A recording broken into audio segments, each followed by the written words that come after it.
Guys আমার একটা বন্ধু আছে, ওই বন্ধুটার নাম ইয়াসিন।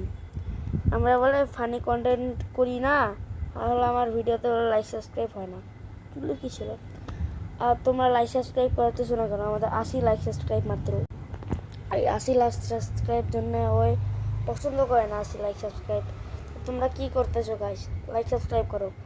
এই ভিডিওটা যদি ওই পায় তাহলে আপনারা ও চিনেন নাকি চিনেন না আপনারা একটু বলিয়েন, যেহেতু আমার স্কুলের বন্ধু আমার ভিডিও দেখে। তো যদি চিনেন তো ভালো। ওর ফেস দেখবে। আমার ভাই বলে ওর ফেস রিভিল দেখতে চায়, তো ওর একটা ইউটিউব চ্যানেল যদি থাকে একটা ভিডিও বানাবে আলা, তো ওই ভিডিও থেকে আমি আর ভাই একটা ফেস রিভিল দেখাবো। তো ভাই তোমাদের লাইক সাবস্ক্রাইব করার জন্য অনুরোধ রইল। তোমরা ভালো থাকো, তোমাদের জন্য একটা লাইক সাবস্ক্রাইব করবা অনেকগুলা। আসসালামু আলাইকুম।